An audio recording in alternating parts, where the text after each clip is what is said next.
Accra. Yes, I get the type of Accra. No, my say Babe, no. We then another one to me now. On one of the Cataso. And yes, I wouldn't to me give me maybe moments in war. You understand? So, Ebema, Omo, Moya, the one kitchen in Nano, ever come home, and your Kratakakra.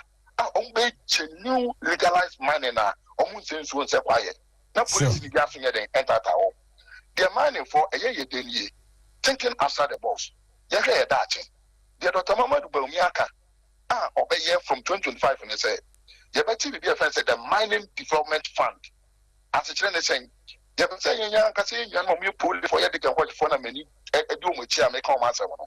And you go take a credit. Now, a mining no, I'm going to Uli and Rofo, and now Uli Amanonefo. It's any business, they are watching the Mining Development Bank, like Agri Development Bank. And I as soon as say, the Bemamo supports Kakra. Now they show business while you pulley. Now they show business why they can wash. Now they show business while you are on a Sunny a beya, said the also waiting at Tumpon. Now the AFN say, every mining district piano, a macro, a year by gold processing factory, depending on the number of quantity of good on your and it's and that's why I say, you know, everything one a year processing factory. As a Chinese saying, yeah, Marquine and for good raw and Quaman on it. Now, I'm not quite aqua refining or near the dust and I change the abraying near ton boarding. All good Piana, you better talk.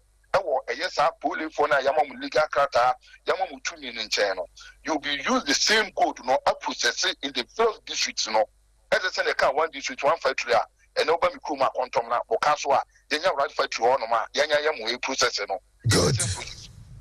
You understand? Now, the LDBM ever horn say, young Yanum Mabrum de Prioa, Omunimadia, and young Yaman a born and say, only them. And young Yaman and says, Seven, Nensa, and 9 and Tochama. And so a balance is any fire no admission co university. Yeah, you want Sabit Mayor Kumaka, a Bebuano, ye fees. Young Yanamos so a Sabi, or more Eddie Demacana, some 8 fees. The Dr. Mamad will near can say, young can attend, starting from a year 2025, January, February, Aqualabiana will be to me a Binya admission or university. Or 40 within the disabled category, no, a school free. 10 year mammy. Yeah, 5 teaching fee, no, not accommodation fee, no, so you assign it then, Alpha. The building the Tibeto, any a year in school fees for piano, Yafa. But the iron who was asking, we want to say, this is for the castle, baby, almost go or the other 1 point, you know. Then at 1 point, someone don't communicate to the casa, and no crowd, what going, Mamma crack at the back. Once I don't see that, once I see my head, you understand. The truth of the matter is, we have been able to take care of 1.2 million people in free senior high school. Sure. Free senior school now is the focus any year. The team up over 1.2 million. The total number of disabled countries is less than 1 million. And even the year final, among the tertiary. Good. Which is very, very minimal. Doable. Which compared to the 1.2 million, yes. Right. Harry, may I say, and no registration exercise, not to say in the Western North region. No, in Western North region, it was partially good and partially bad. And the NDC for no offer one thing, one strategy. Omunim say, and Kwalana Modi 18 years, Biblina was senior high school. Omu register. The possibilities of Metuama MPP are buying Dr. Mamadu Baumia, any candidate in a high. So, Oko baby to say a contoma, Oko baby to say Inchi, Oko baby to say that yes. Yesterday it was very bad. Omumeto Romafani Nana say, Akolane Baby register. Now, Oche uniform. So, say they are consect, a conference in high school, or Baby register pay. Now, Omu Pulia Krani free line. No more, Omamudi, instead say we cry, on chance I'll be challenging.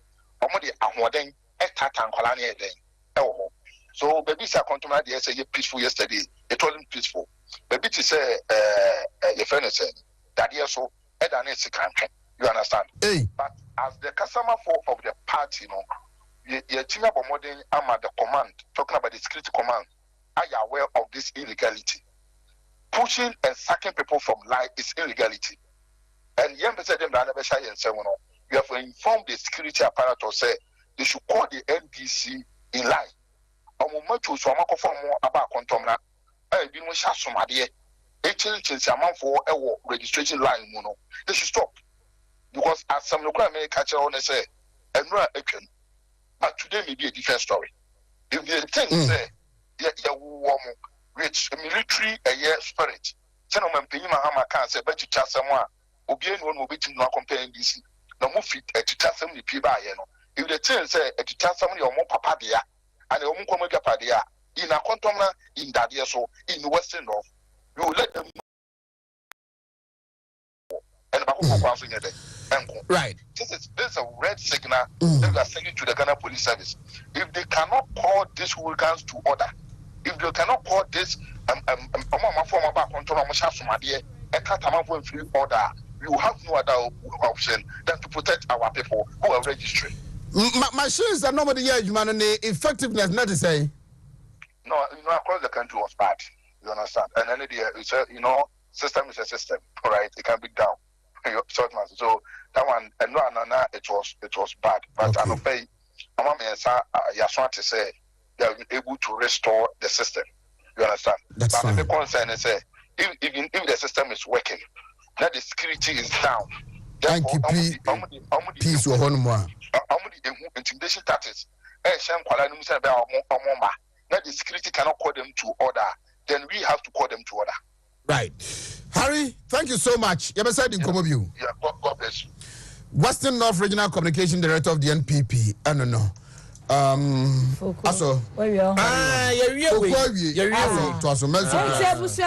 Menso plus mixed chance so a drama pa a walk room a bois and ma a CSA and Maya no Eddie Musa ye future common so a ye yell be everywhere a yinkekawa everywhere a sumubu a baba torting and a one no pay so would say me not a how a mababo so yina oh beer Menso plus mixture.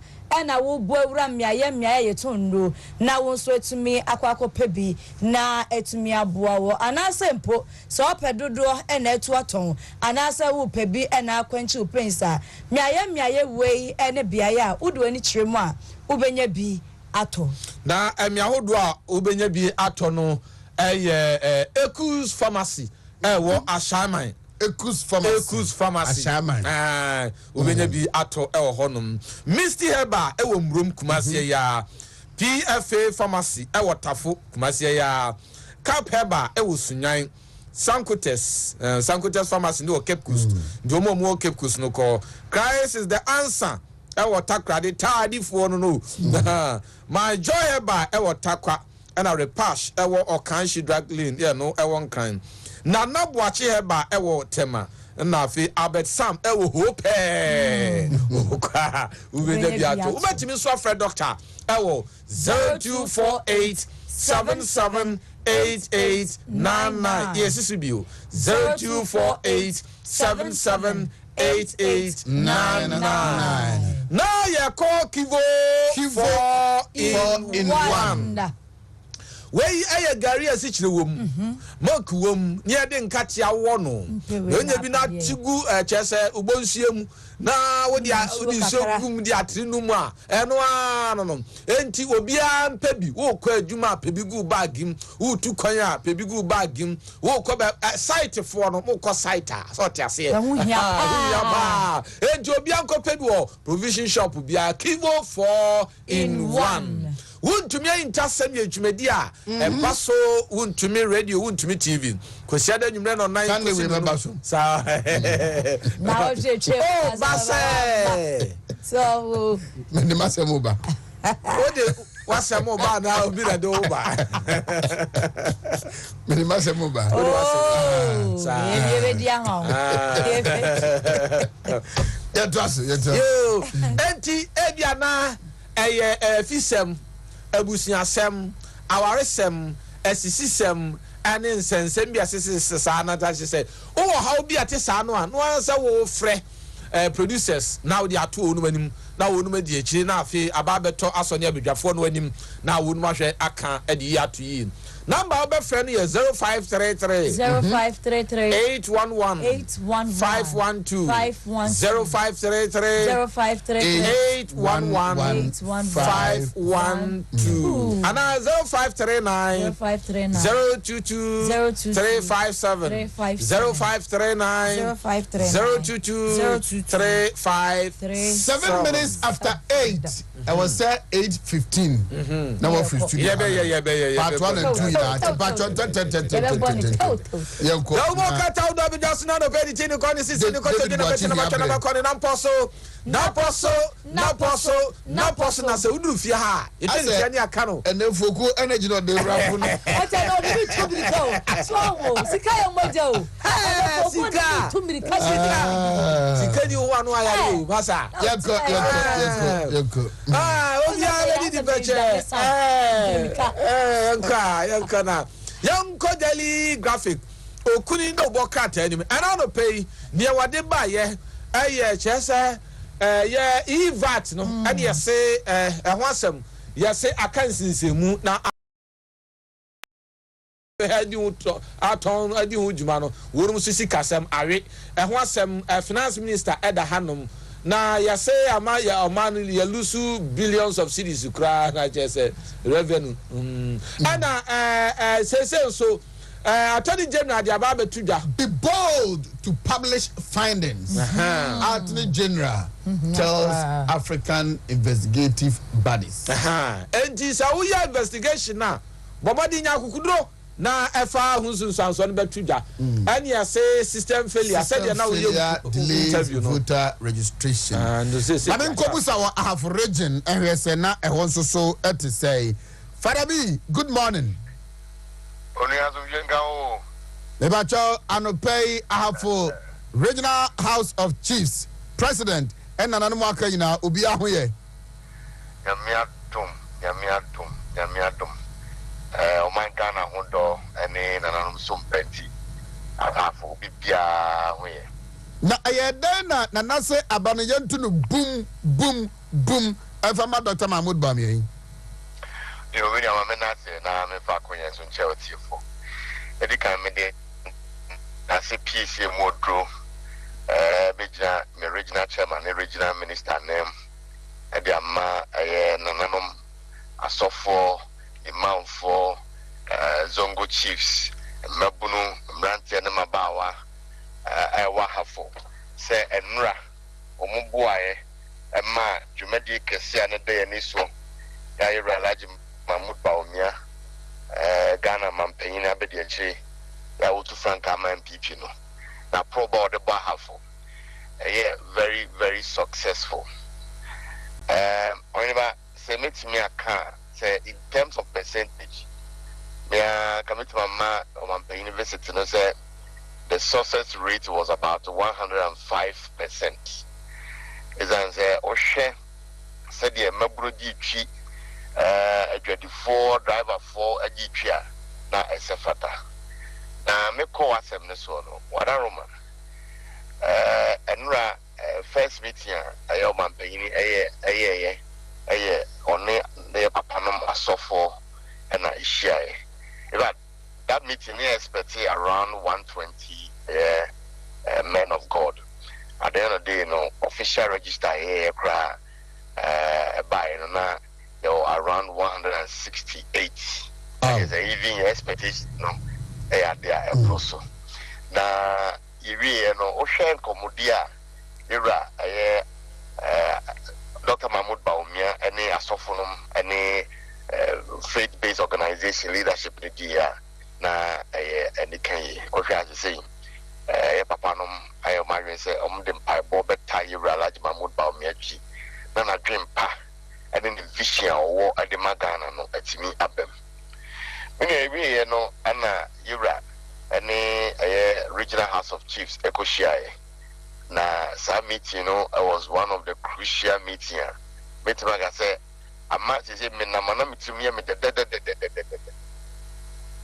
Oshe nananom komodia omne yura ediye na edikan aye yana na apiedwa boafo ya yehwidi manhene tenente ho no ose adekese a aba aboa ahafo pa free SHS enti free SHS no amanyoku a ede baaye no ose ehwe na ebo mabaso ni hwe mu nkuran se no be mbetimi aye ni esanse ebinum adwene se omoba omomfa sika enje free SHS ni mu dem mo free SHS no so a ade ba ko a keep it going the only thing man ekoso sika and is a whole man first sika mishima na yes oba no bese no enti na hwede manhene ada Ghana man pain na be de chase so mo de free SHS buy na ono de osene susue mo hwa yura aye Dr. Alhaji Mahmoud Bawumia and bitima to free SHS ne so na free SHS ya boa ama ahafo mabunu no a first no mwi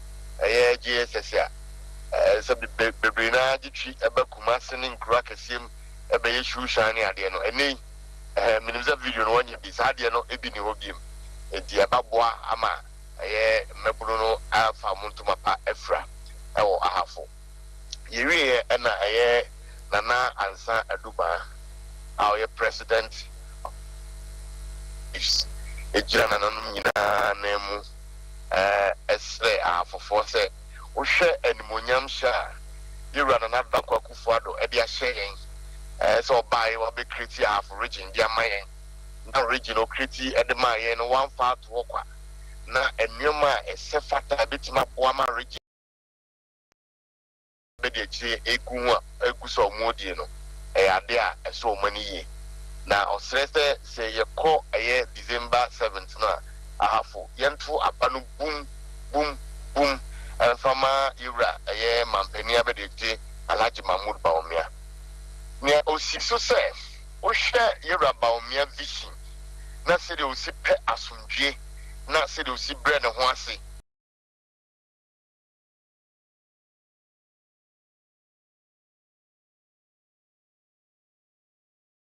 se ahafofo na dom eto abama no a obetimi ahyehye oman no amana kodu pempenso ayi nyina no ye hwehwe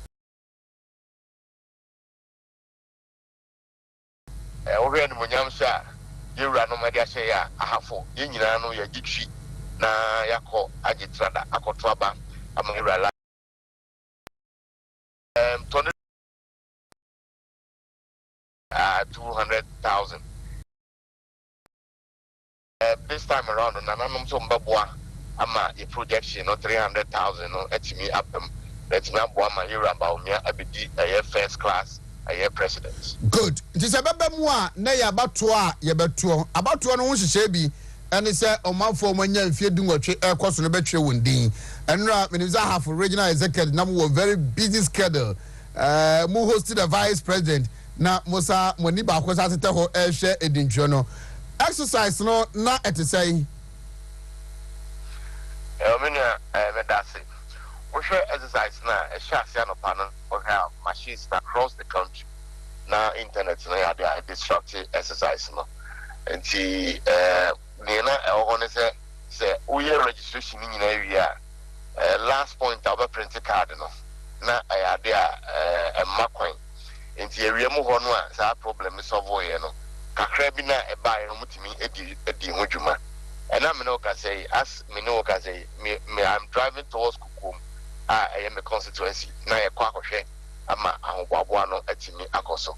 Enti edi hwe no de say the mekan no say maburu no omunya so to for ba and no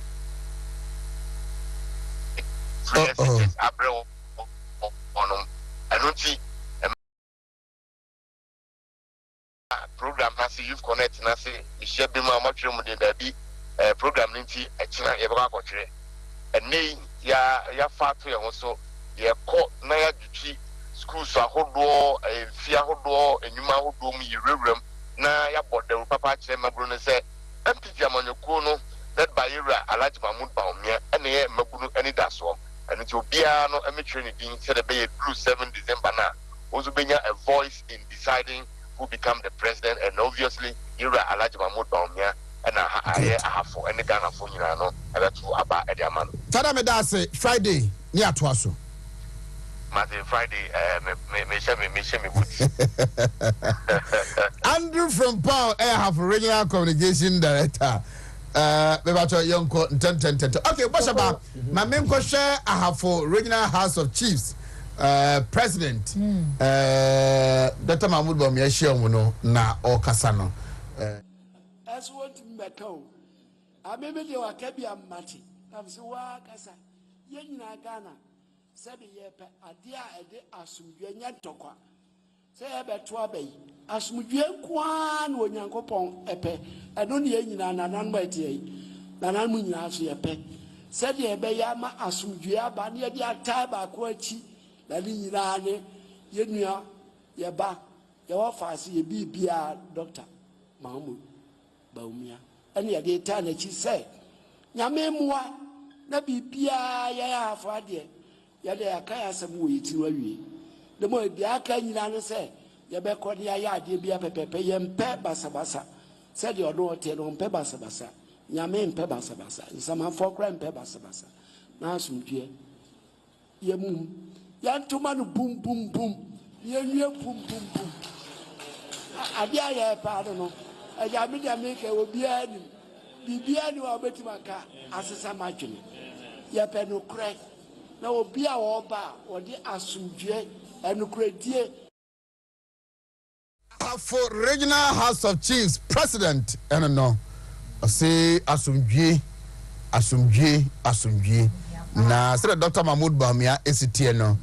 Opa asumdwe onye basabasa onye kaakai enti ono na nawati we bibia ntimi se sanadwene abano ahafoman omuntu no boom na omunwe no boom enfama Dr. Mahmoud Bawumia debacho newspaper no quick yonko eti ya telegraph ma men ko chronicle so e na chronicle by na nansam no a so ho eno na bia e wono mo no. Don't vote for Mahama. He will destroy my legacy. Sinyo mambe na adedankwa akufu samoto man na asamna no twere tie enti we dey ye futuro moto man na oba hwetewete dey maba be ye ni nyina mu ena afuna na so dey na hwehwero no ahafu will massively endorse Bawumia. CDD Ghana disappointed in how Siladapa's case is being handled. It's a man, Mrs. Siladapa's. NPP loyal ladies want woman as running mate. Loyal ladies are come almost Oba na Emma woman. And your baby,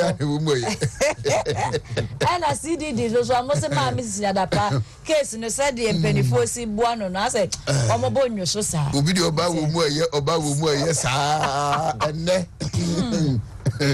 it's a tattoo. Yanko, Mabacho. And a Yanko Daily Guide. Yanko Guide or Daily Guide. Now, Daily Guide of Waka Town, so now no pay or buy, yeah. Mahama will run down Ghana. I like this. Mahama will run down Ghana. Nana. Ghana just say, Mampeni na da ko kufa do na ka. Say ye jai ade we ade mama mpeni. O my Ghana ade mama mpeni da gentleman mama. Wo ya se basashi ade no. O man wo bebo de say to be man be ko from crafty be bia ye we. Enti won asem ho. And now yes one so afo nananom trase no omo hwe mampeni be de chire Dr. Alhaj Mahmoud the digital man Bawumia NPP me ko Frank Ekurafo ya che say my Ghana de hye be si ne hene ya me ya doma December abatuo ni mu no ana nananom say hey won hyehyɛ ye papa Bawumia good policies. Bawumia hyehyɛ ye papa ebe bo mai pa me nananom hwehwɛ no no Information Minister designate visit Daily Guide. And now of Sasra media houses maybe Oko Movement TV. Okay. And no more Okudin Komo Okuderone no Kushisha Oko other media organizations. Fatima is doing well. Ono they say ono Kumasi ni intina. Central phone so she knows what's up.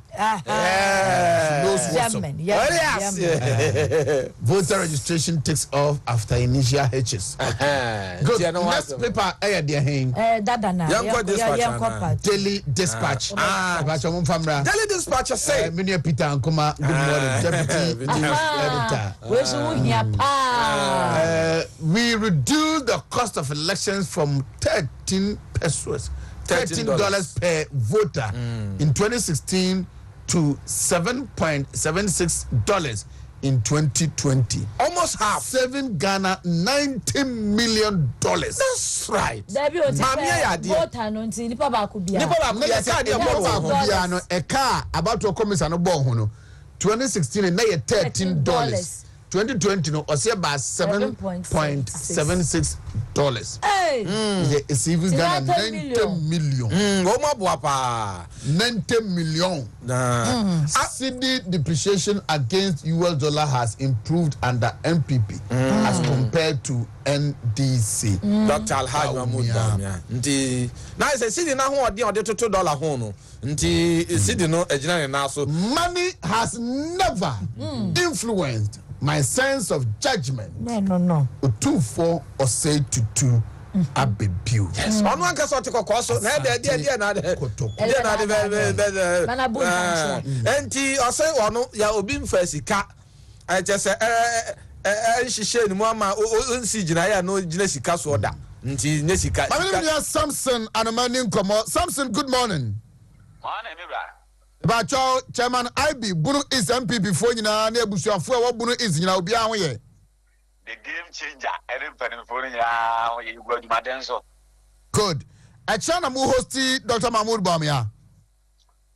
Nyame boa e fiada. Friday. Good. Preparation not to say. Me no ka say empenia am yesia ho meeting. Aya arrangement nyina atete committee ahodo a ehihie nipaku a omampani abedi akiri ba woni won eba bi hia no enyina ti meka se groundwork nyina de ya wie on man side ye twen se Wontumi ne ensentwerefo ahodo nyina beba na communication aspect of it no so ebe koso command mi na wo ka say the media fraternity a ewo ye region mu ene woni a concern mampani abedi akiri ba oba ha no nyina so ye no na didi nkoma bibie koso a de aka ne se hwie bi nyambe boaye na edafia de mampani abedi akiri eba bebedu. Good.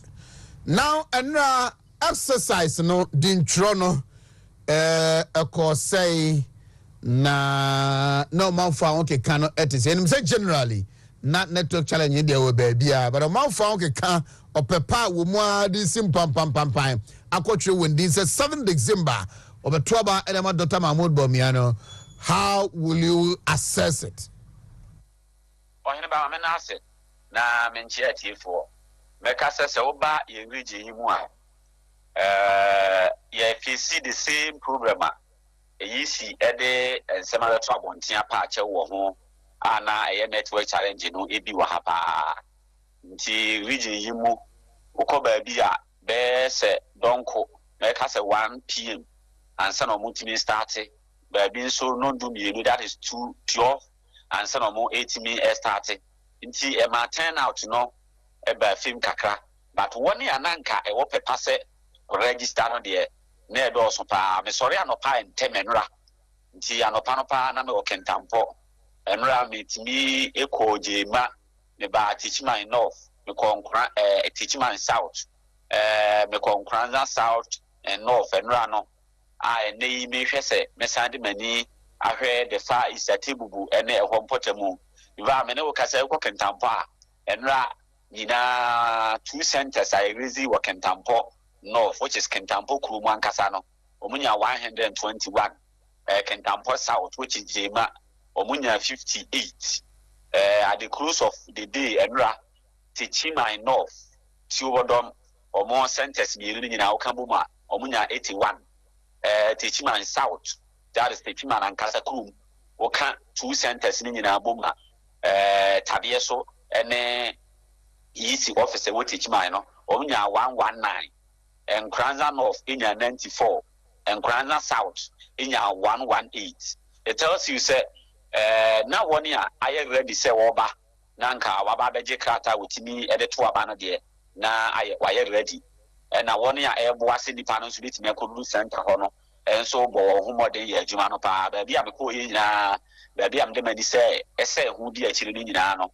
Now, who say, people are willing to say, Obeji Krata, no, Tuabano. And they are not say I will not. There is no doubt about that because na ye pon na jono krano the last center na me wo ye enkranza there is one village a friend say isugu na enipa da so wo ho a ye ba be du enkranza kurubu no nso no na ya ji obi mo enkrata ade agu ho a ene e no ba be twa mfonyini amwatini aye won krata ade ama wo enti pepa no wo ho woni a ebo ama registration akono nso edi wodjuma na chimato kakra enyaye eye afidie no entemu ana entimi nko beauty network no ana yesuru kakra ene ba bi nso o mantimi an start entem kra general wo ba bi ni nyina no ntem no de almost ba bi abeko ye bia ba bi abde na nia de akire bia no mantimi an start entem na na nipa gu ha o twen senka bibia tibi ko so a go be register Samson medasiano pay. Fantastic. Samson Amwa Ayabuno is Regional Communication Director. T Yamfa course in Secha, we will get in touch with the other regional communication directors and the regional research and elections officers. No, na Omo update here on day 2 and a day 3 no. And so at the end, okay. T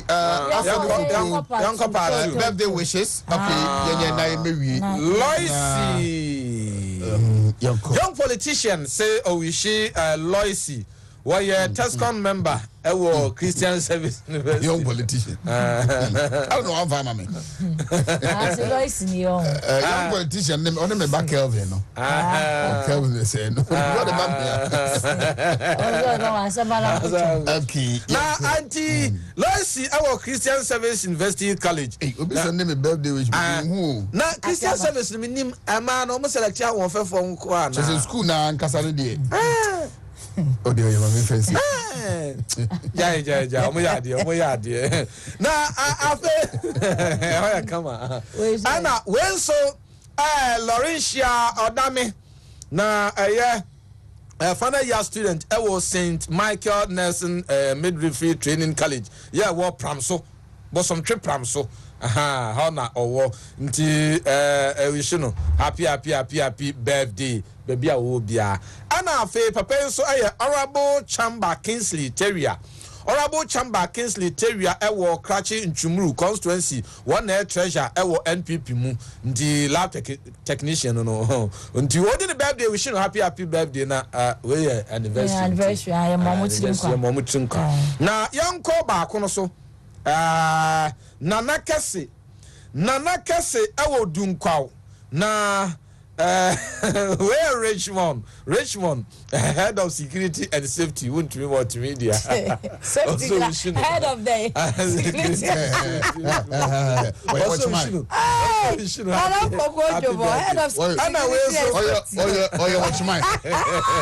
head of security and safety where watch my yanko Hamza na minya betren celebrating I don't know. Wait to me the Richmond. Richmond, I wish you be. Okay. That's fine. Because one need to be right. Where ya Hamza? Where ya Hamza Suleiman? Where your Deputy Director of Operations, NPP National Youth Wing, and our Deputy Nasara Coordinator, NPP Tanonoff, our region, and the Honorable Anna Babe so at the Mata Obwase na Divine Beauty Salon and Cheso Enejuma. Also did birthday. Mata, you wish you happy birthday. And Ababa Bako Miss Enin Ruth. Mamenka the others way about Grace for Suya. Na kwada so nursing school a honomo and no wajent it na anope elder Isaac Boatin. No offer papa na asa na hwene wase na no. Abrafo die ni. Abrafo die. I know there is a pointed nose. Oh, okay. Abrafo die ni. It's Grace. Oh, hwe no hwene na hwe e blayo na hwe. Difference. Ba jo fa safa Grace bra na me. It's Grace for Suya for also for no to so there. So be hwene fata dey ni. Ne hwene fe pa. Wo so hwene fe pa. Boss about 20 twan what wani. Aha. 80 Priscilla Apiaje and that's one. And na woda na anope TV ura Kwame Fred. That's why I'm happy birthday. And Brian woda sui mia me nua be ma Charles Amankwa. Oye Juma ewo MTN Kumasi City Mall branch. See ma happy birthday. And abofre Chris Lord Edinkra Sapon.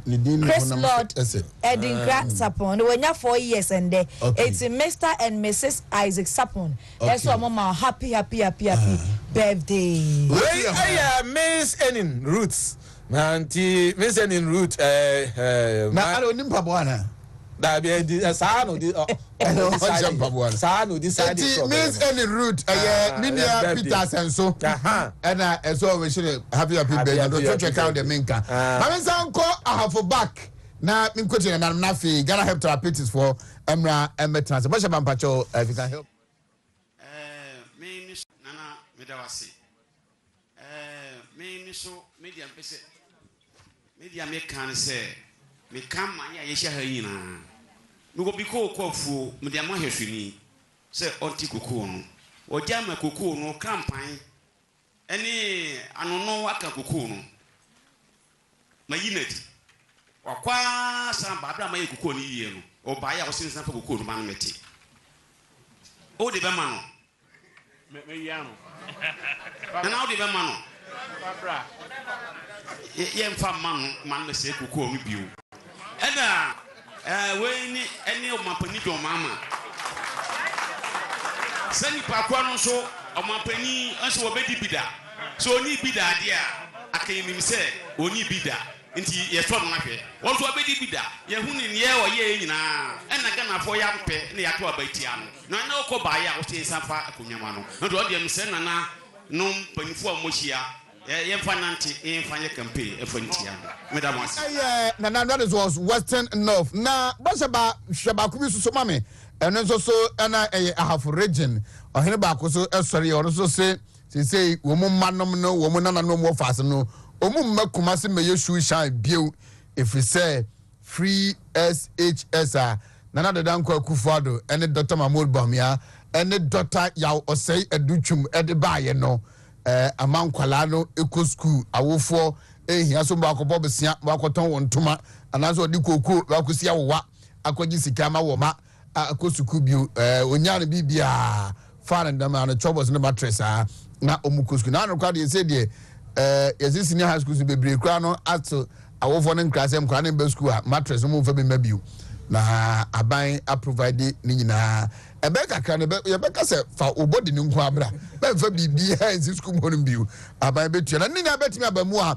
eye continuity of the NPP government Dr. Mahmoud Bamia babetua so in the year 2025 no eti basha ba boa me no anenka me Ghana any device aboa no maboa pa enka free education de bae wo hwa o ma ya de bo abana baso pa se kane no akra wie school a ade ba ko be ne shushan obo no de abai bo adakam shushan kokoro kase mu a ene wonko kumase wonko sunwan wonko kofodua ko se na shushan e wo biem ene shushan be hu bia na panimu ani timo fodua na no me obi fe de bantama panimu pa wo be che me no ye shushan so Canadian ka be hu se mranti ewie suku ya shushan ene free education bae aboa ama bibia aye kama etimi bo abana baso sa abana ya de waboa akwan na no TV so me hwe kwa wayi ni Western region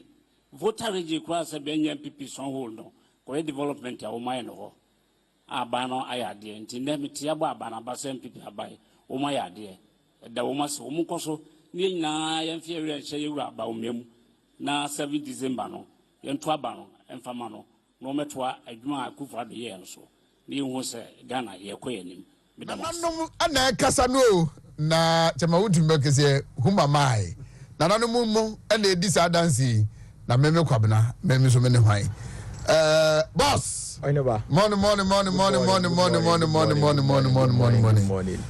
busuafo nyina ho ye adomo bia ho ye na me brothers mafia mu pa dida ko mu betwa mu hakura na I know my catch from no one good acha yankoi Matia da se so my akunya se me kasa Ghana Health Therapeutics and Executive Prostate Center yaba mo nchen biem enano pay said the bia ya ba munya adaje ewe maso na mutie apomuden ho mapa ya de bremo ene papa ho dawura ya bode kyeremo na montutum kasa ma mo nsaka bi na motobi na mo yusu ma apomuden ni wie pay ya de ma mo no ya de obi biara ase cause bebre na eba adanse bebre na eba ebi kura mponya ko mbepese ye do mbetena fidie so abetena ha na komatimi adi o madanse no no mansan ana Ghana man nyina hu se Ghana Health Therapeutics ye nro na ewo mbonten no ana ewa abonten so no ebo adwuma yi pa na so eya emre ni nti yentimi fo omo nyina enye da na yentimi fo omo ma but dabi wo wa ye be hyeda ede ba akopompo abede abetena fidie so ama na di adanse na ama sebe Ghana fo hu se ye betena fidie so a enye sebe ye tutu ye num to sa keke ene ye de che Ghana mind there bi na emom edu papa ene ye bo hu dawro ede chemo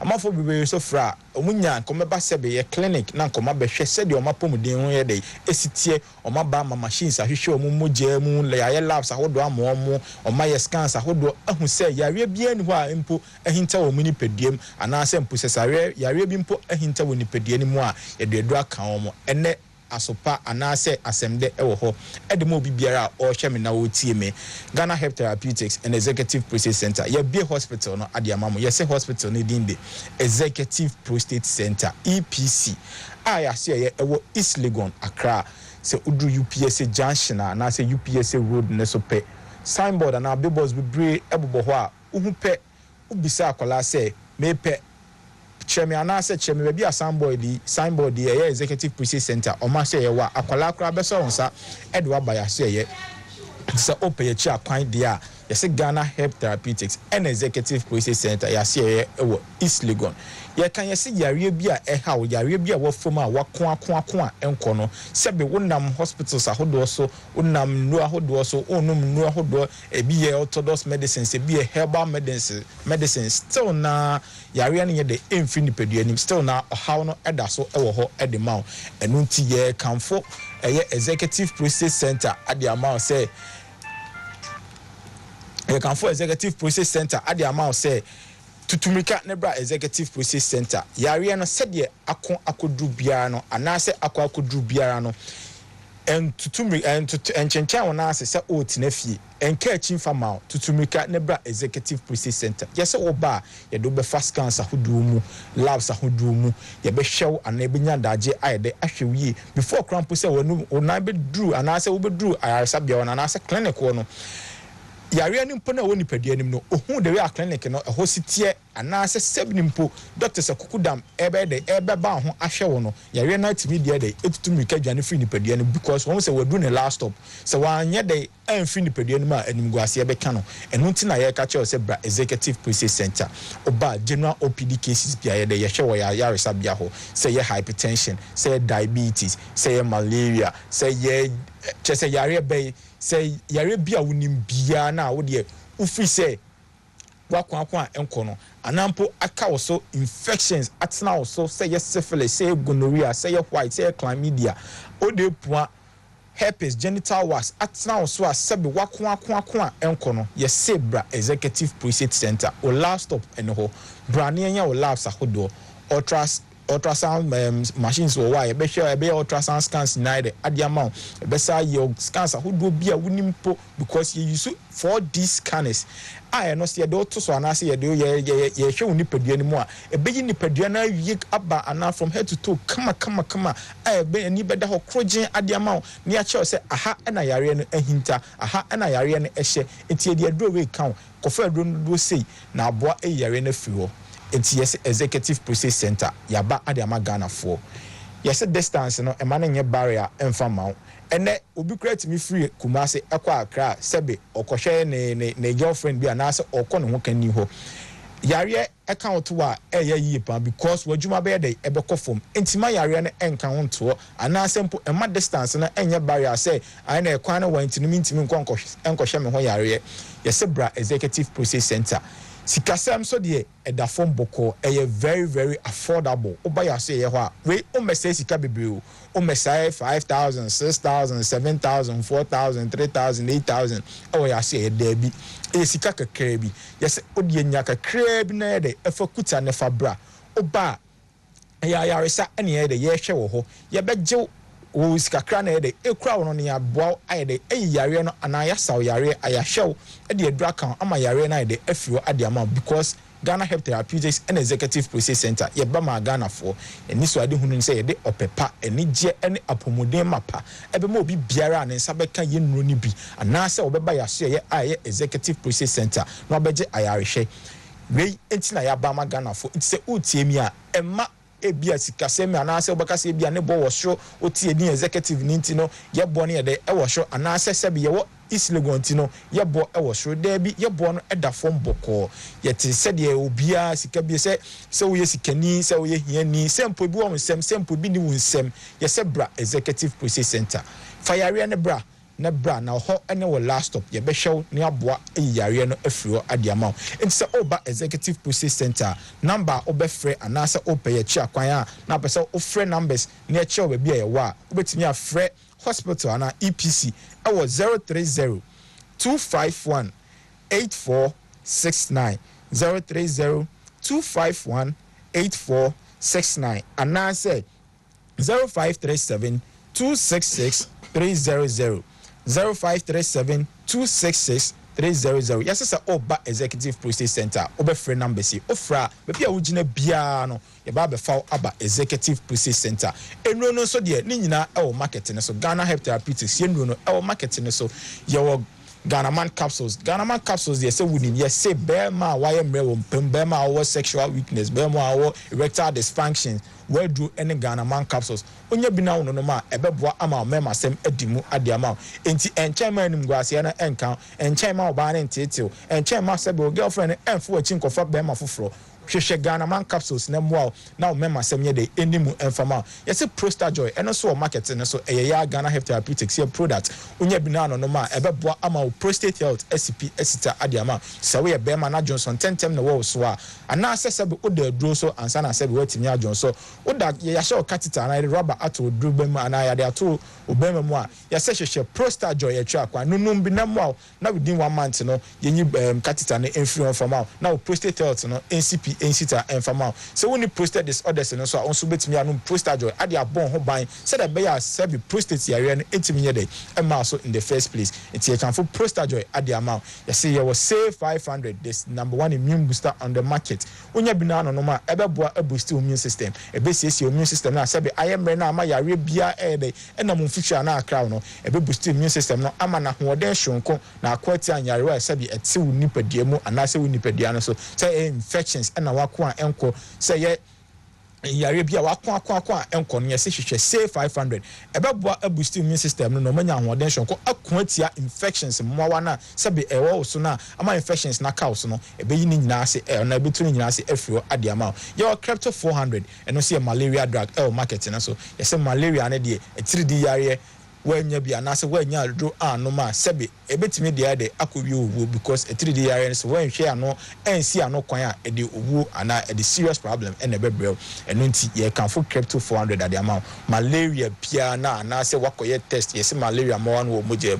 tutumika no ato crypto 400 one numbi we say 3 days course pe anopa obefa 2 enyume wafa 2 second day anopa 2 enyume 2 and the last day wafa 2 capsules and one no oni malaria ne tonkwanta mapai ti e kan for ndoni nyina ade amamo Ghana bam de o tenenka na wa say yes Ghana bam de Ghana Health Therapeutics ye bae no e Ghana bam ene de start ye because 3 years ago COVID-19 trinity no eno ene boa ye ebo ye ho ban free COVID signs and symptoms ene de eho eno ti se utiemi ya yesinya Ghana bam ne bi honam baabi a eya wo ya no apply Ghana bam no sparingly ye de kakra bi na ye de ye de shasha ye ntini be breti se nku a wo de sha o te kakra bi wo de ashasha sebe o kotoja na bia ye na eya o ya no why de wo de ashasha na yi pains ni na afiri ho ye sa se eboa with steam inhalation obetimi apunu Ghana bam na aboa ayi chest congestions na afiri ho ade ama nasal congestions na afiri ho ade ama asthma obetimi apunu Ghana bam so dilate bronchioles ohumia ensisi so betimi apunu Ghana bam na dilate bronchioles ni nyina na ohumia sisi so kama ade ama migraine tipaye na eye ana how wedru Ghana bam punu bi na yisa migraine ni nyina enfiro enfama insomnia ukodro edu anadwo untimi na wapon afiri adwuma a wakodru fie na wasenka woda na sebe utiminya fresh memory ade achi a wade aba adwuma no ukodru fie a untimi na oni ubesiri pesa ama ade achi ebi a 4 ansa na sebe wani point na ide akata yesi punu Ghana bam ebeyisa insomnia ni na afiro ade ama asabwa amo release stress because upunu Ghana bam a ete breso afiro na se eyi stress afiro edema enti ye kanfo ye nro ni nyina ade ama ye nro no obenya bi across all pharmacy shops in all nationwide pharmacy shops here we could be an obenya ye nro ni bi ato say ye license scheme say herbal shop say pharmacy okọ obenya nro ni bi ato okumasi a yese kof PFA pharmacy or Tafuni Road obenya nro ni bi ato KAK pharmacy or Tech Junction obenya bi NNA herbal shop or more patase obenya nro ni bi ato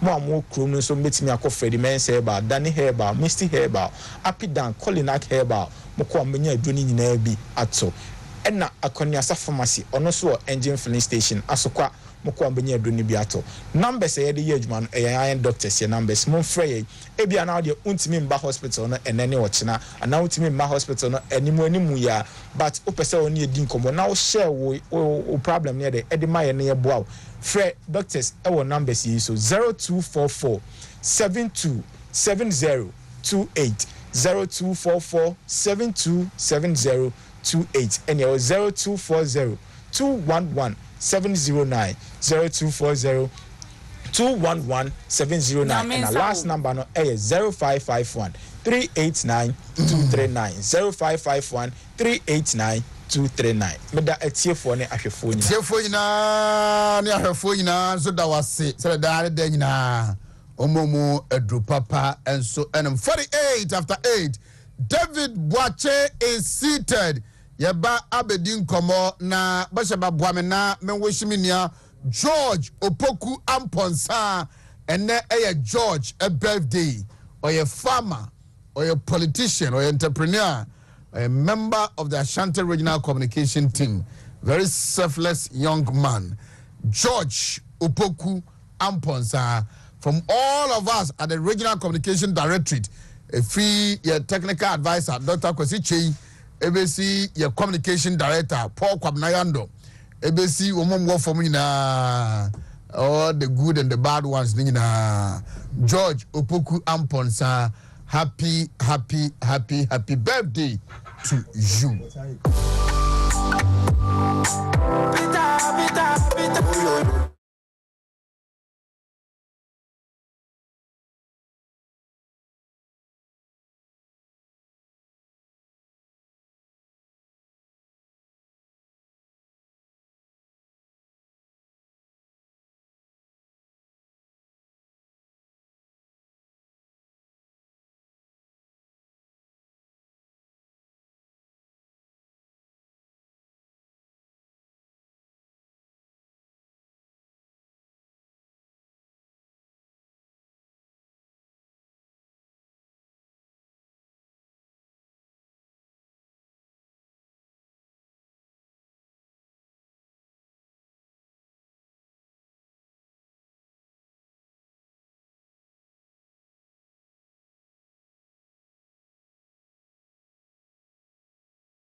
be a monambia no pay or my frase meeting with the clergy ongoing Sunyani residency.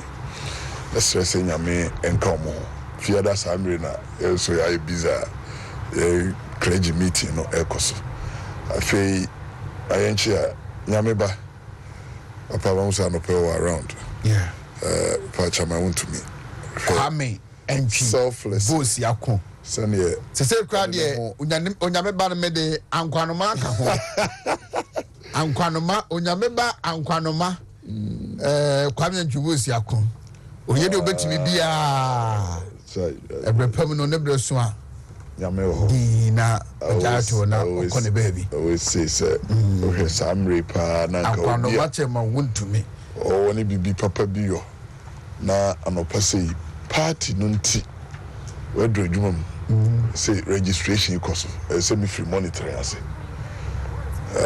sabe unya ipa be enum wo party num a sabe se party ni ho anko be tenase na ode ne ho bossa afore no te yesrenya me se won koso nka ne ho na won koso nhye ni nkran mai na ne ye nyina enkoso registration no ifrase se ne ifrase ba bia enra no ahomboa de ahodo agu kwan ma enye ne ye ayetumi di no afidie so nti she party manu nkran so bia ye di dwumadi ahye ne nsa no onfa ahofama sonko enyo na afei the same time so you go ahomboa so for nyamebo afiada Dr. Alhaji Mahmudu Baumia visit to the region nti ye ni nyina abom Australia me say omaya hoden e be yeso ma edinkulim diaba right ya be din komo na enra chama Wontumi introduce discussion be in this party now or say he's going to push it with all his might na bosha babuabe na yenkohwe na mewia mema David metie wo ho metie wo fajima wo ho ansana ne nkomanka sa ye babidi ya to asom oso ono de officer ebraso se party ni ye hyehyeye na yetimi identify party manyina na all card bearing members are omuye paid up members umujina good standing na party ni timi identify say ampa party many no all levels of election within the party no also omuye part all levels of election, polling station elections, electoral area elections, constituency, regional elections, national elections, parliamentary primaries and presidential primaries. Nini nano. Also, oye regional chairman na. Was a regional with dimu chairman no. O party for nyina ehum. Oye national chairman na. Also party for nyina ehum. Oye constituency officer. Also party for nyina ehum. Na eno no kwa ba boa ama party mpanimfo no omada subai pa edi oso obia bedi ne huni obia behwe ne ho ye onkasa basabasa because unim se nipa dom na beto so aba enye kakra bi na duru ha akofasi kakra bi aba oso no watiwe polling station election ye ya oni ho enso asem ba pe no regional chairman eni bu nto do office ye I'm going to fight MPP CCIA ye wo mu ide me ade to be sincere I'm going to fight. I have talked to the General Secretary. Na me ni General Secretary nyina ye ba ko se obia o ye bearer member bia no se MPP. CCIA ye wo mu ide. Me ade to be sincere. I'm going to fight. I have talked to the General Secretary. Na me ni General Secretary nyina ye ba ko se obia o ye bearer member bia no se be ya into our conference no we have to open up no bia ye bia no all card bearing members on to be at me General Secretary me na transfer ye or no so or believe this idea. I know say there's a lot of people almost so I bet yes but maybe this is what I believe and I'm going to fight and I'm going to push and the General Secretary also want to push this one. And ye ni mu bio kra na obia timi to bia memepe. Okay. What I say? Me ni mu bio no obia timi to bia bade bi ye a sa na ma so obia yi obia free abom ni sa na ma nyina no. Ebe jai, ebe free ho. What I say? sabi ye kwakoto aba me regional chairman minim obi a sabi yakoyi na se polling station wo ho afa me kono me na de sobo bo me what you say any ntidi na so obi a oye MPP ni bia ho bia no ye ma na kwan no wo card what you say ni ye ma na kwan ma ni nto aba ne bi what you say ye ma na kwan no nto aba ne bi ye ma na kwan no onyi de obeye na so MP wo ho ye ma na kwan na onyi de obeye na regional chairman what you say ye ma na kwan na onyi de obeye na national executive what you say we should open up. This is what I believe. We should open up. So now you open up with card-bearing members, you know, about affecting all levels of election in the party now. I was affected. I was saying primaries, the constituency elections, regional elections, national elections. Because I was your constituency chairman. I was so called for more union. Anymore. I was so many. I see. I was so many. I was so many. I didn't know many. I was so many. It is all your regional chairman. I was everywhere, every constituency. Your presence should be felt there. It's a duro hosana. Ubema usubai no ne ye ni ubibia na so. Aye pepe. Because the pub the brain na beto so aba. I see. Wo ba no. Na ye a year friends on side. To me no. We introduce different thing cra. Da bia ye tie ye di nkomo yi. Ye say parliamentary primaries eni emiem. Emma all card-bearing members of the party no obi antimi to be Nenji Kasemi Frio or say Debbie. He sees beyond parliamentary primaries. On the office all levels of election within the party. Parliamentary primaries, so polling station elections, so electoral area coordinators there, constituency officers election, region, national.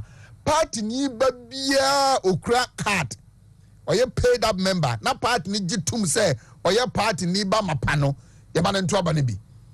Omun take a decision of all leaders out be manage party no. Na office say they all can nipani be resisted. Nipani be in the yard name one of the ordina what did now will push it. Say a bebem nempo say a yes nessa or no yakotoba na ofri mumpa ope. Nessa ni padodoni na botomi yem na party ni ya. Nasika samane bufu aba manfo mu on abon prepare near that no say onu bo be na film na party ni be gina party be nya hode a ope ajman awa machi mejo so ohoye erade adum ni abusia fo mpaibo e da nyankopon asre no leader hoye pa once a leader always a leader. I still see him as majority leader only as a member chana pa or your manifesto who you make a cranty why she American if you another chikora me testing message one here one ampa why is she Fanchiaman. Samen Fanchiama Nanado Danko Kufuado Ghana Mampenny Makasu Mus Sawaba Wayabrimo na not our in somewhat to anymore ama Nkofo Giromo or can say or GD say Abana Yakotuana. So in him so be Janichia also Jama Alaji Dr. Mahmoud Baumia. This is the second time we'll make a choice between Alaji Dr. Mahmoud Baumia any Pafufrubi. Nanado Danko Gufado has never been wrong. Was a choice in it. Just in 2008, in probably Briena, na umunim the word of Dr. Baumia. Inti Ukuyi no Mubusa say one way. Nanso sono Dr. Baumia be vice president. Ubia Beje Disampa. Our fourth republic imu. Mekasi freeze Ghana Kurenya independence. Vice President Oma Benina. To me, he is the most effective working president. Why BB Amagana? Young say Ampa Papano will be doing more by Yamae. Infanchiama Alaji Dr. Mahmoud Baumia. Baby, I want Namubia. 1 year NPP, Franca Tuni. Yenida so. My UGD say, what the Ebequaco Bush assassin. Maka say, or my beer to Pon we are Sibiano. It will nip about o mampani ba ko o mine boni dia no masori akonya so me wogide pa sa Alaji Dr. Mahmoud Baumia na ho blase said your own pen ho said you see selfless ni suade hu say opeso o ye bibi ema nipa ehunu say o boa o mine eni che krono a untimi mfa nsusu no nti no gidi se ye to aba ne de ma Alhaji Dr. Mahmoud Bawumia ono no mampanyini a Ghana ibebu ne dia sole akonya so se na breso great na Ghana epaje ne mu pa ma memfa nchiama regional chairman Bernard Ntwibosi akọ the champion chairman oyeneba unima de kunti a enipa wu ayisu adai unima de kunti so hu ne bio naturally enye hu ne bio oboa enye obi a no wu a obisu sa me na meka kiro obi wo no me hu obi a wo kura akotwere ne pono ano se akoye na akoi owu ya edine kwase ye ba na obi a wo de ofaje ma wo no waka ho akoye na akoi ade kunti enipa wu a yesu the value ane woni mu what did you mean the pay with the treasure ana say what the boy wo ma wo koduru ba bia wo duru no obon say oniwa so it is not only when enipa wo nko anu so even obi wo no ma wo ti ase but tem bia be kind say he is not there bia na ni so ya ta Bernard Ntwibosi akọ is one person say wasisi woni ho a ye to no woni ho mpa ada woni ho no ya hwe be kindness if we free MPP more it will not be a happy news for us so what tena kura say onye MPP party chairman bi or tenan chen kakra bia it will never be a happy news enya asema ye be cancel da and take it from me it will never be a happy news for any MPP member I see emfa chairman no pay ni ye monyame mpaye say yesiri nyame no a ahoden ene ebambo ahobambo a wodima akandifo wodima David mu amom ni gore ade kokonye no mu de ko esere so wodinwan ko adidi a no ne mmoa akese de ko no omma sa ahoden ni bi emra na akandifo omudi animu nyina omudi animu a omudi yi the president Alhaji Dr. Mahmoud Bawumia Bernard Ntwibosi akon chairman sabunsu omu nyina nya memfa sa ahombambo no emma wo mo ka ho nda mo mfa nka ho mo nya adwuma no minua chairman asem a wo kaaye munim identification of a problem is half the solution yes say o how bi wo ho na wo hunu se wo how ni ni a na ekwan a befa so obi sia no no wo nya fa so did they make sure no you call a jusu in your opportunity ni chairman and antika cry o dey say na wo ka ho na you call ye nyina ye hunu de na ekoso wo jusu I have told myself say when you are building a team you need a plant.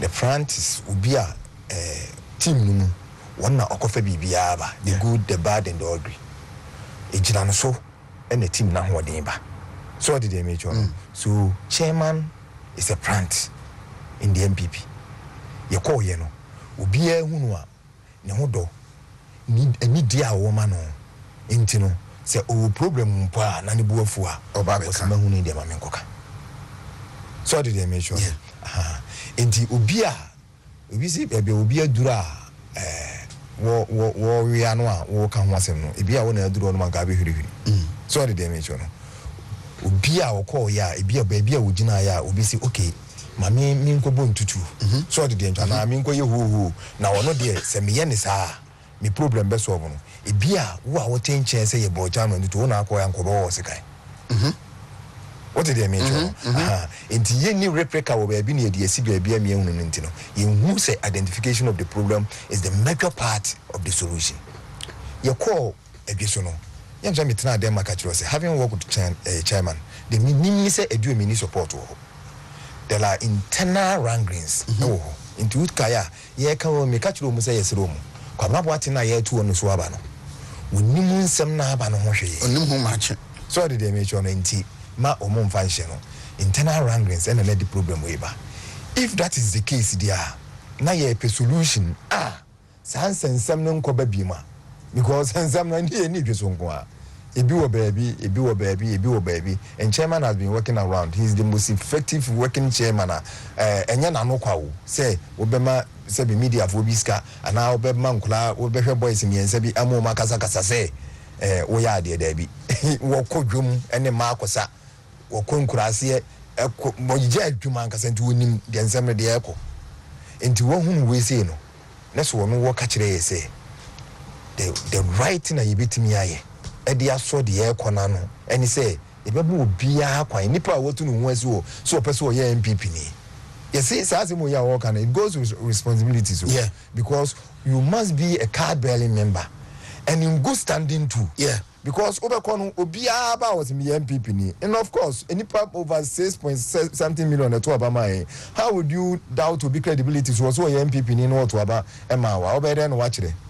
But who could do one more will be also MPP ni untu MPP deals bia oni card bia or de babetro and once or MPP ni nasima work no one work baby ojina ho an ojina so did they make no but the work no it will apart from say ebema ebe this senate beba ye elections mu no ebesa me ehunu wo mu a wo matu omu asi wo say omu ye MPP for pa no mu ye MPP adwuma eba ne san so a say de ye kan ye say ye party ni ba bia kono eya ihu solution pa na chairman dia to dwa no eya ihu in the sense say sisi se wundi sika na wuni munyansa masa utidi se wodwanti ewo ye party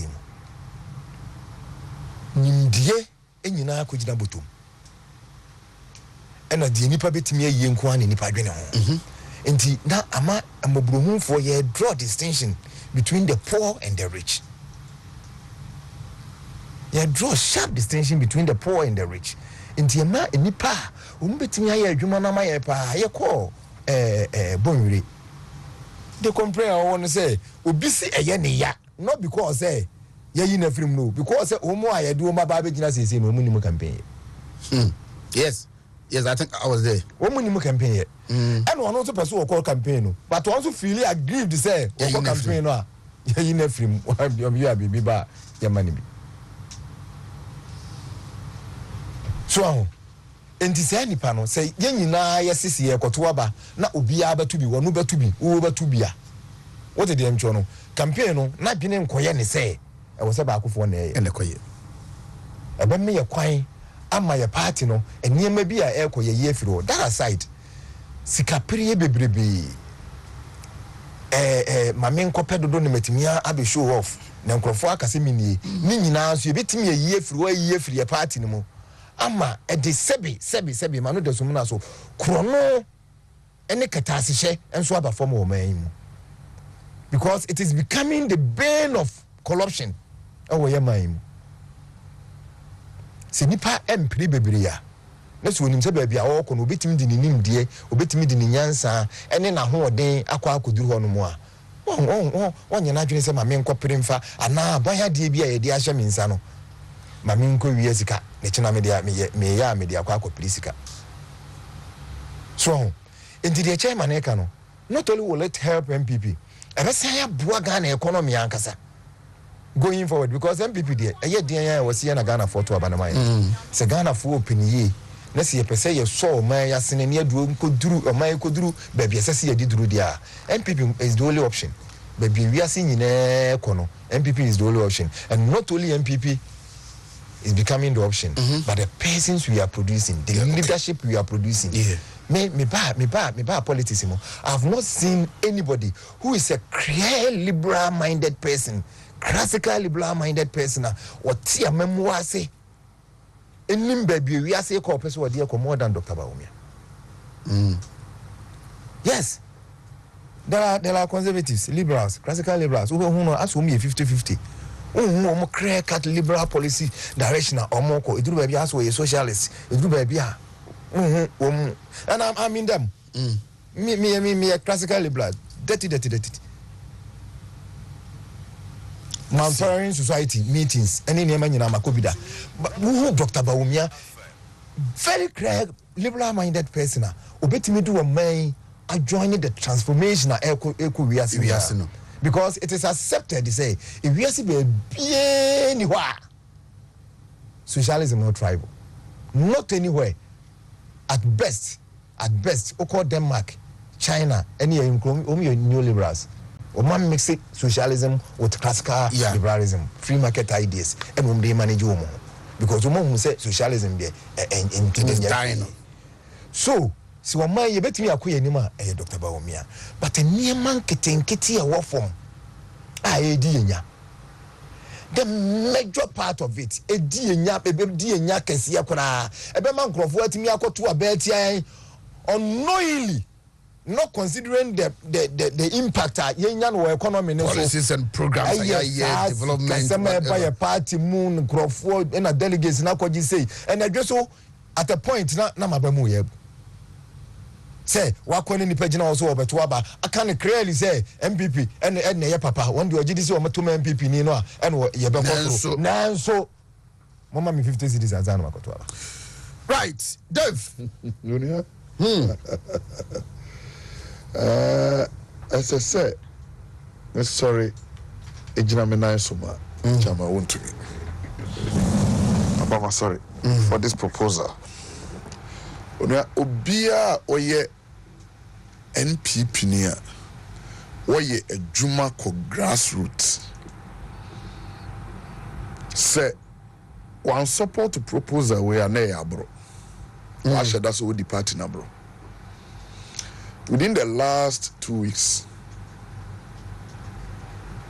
when the regional chairman initiated community visits, electoral area level, there were 282 electoral areas in Bono East. I decided to visit every electoral area before the elections. I see. 2 weeks, they are 18 in one constituency. Say MPP lose that constituency, though it's not in our hands this year. But a seat say lose. Okay. No matter what. Say yan win is our seat now because of quite fast polling station elections. and your development na nko Emfa bibia ho say NPP lose Nkransa North 2024 elections are. Na because of kwaya yefa so I organize a polling station elections. Me perform ya mami. Me a former executive. Me kwa former bamba yesi abeto aba omachi. Ebre in time say abeto aba anopa. Ahomachi na ombeto ye manti. Complaints. Na no manipa no bebre wo problem. Nti baby wo hokra ya kwa wie no. As a CSI book appointment with all former executives, police station executives are. You are free electoral area no munu nyina foforo. No be timi kanasa because bi monso say omon kasa. Omra omon the current one and the constituency executive. Asia abom omon kasa. To just say you book different time for them. You actual dates to meet them. See, Mubino were thinking opportunity ebeba. You bet to me this our proposal we are back. But the I am done open say every Papa I want to me because he has the capacity to push. And some of us will offer him more than 100% support. See a achieve at least for the 3 major elections I the problems about parliamentary candidate selection, presidential candidate selection, and constituency executive elections. At least I can say me in some way. First thing, say NPP to me idea we are. Ghana will immediately achieve over 65% of voluntarism spirit back in the party. Yes.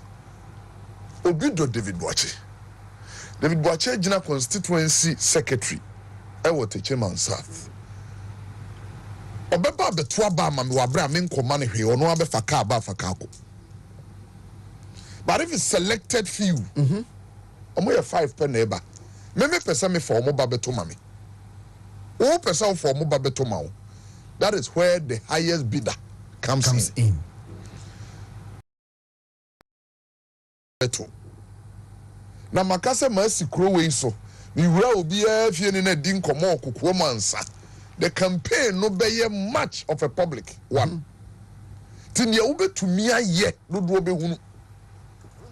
Because Wontumi nko, let's imagine say oba Swami constituency nipa efri beto abama MPP bro 60,000. To say ever say yento parliamentary primaries you bet to me and you're not less than 10,000 committing themselves to come out to vote. Yeah. Says 10,000 no but out. And you only need to come out to me.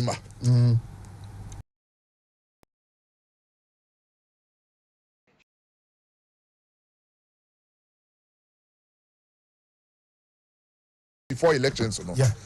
People were discussing what people got. Mokoto na anu imuji say the yen so mama say answer. Same as Kuno. But let's imagine say giant just primaries and say obi MPP ni bia say no ye him the party will continue to have leadership. Yeah. The polling station leadership ni be. Yes. But about polling station leader and what ma we ya say mo hwa manaba so. Bibia ni wa obenya minya bi.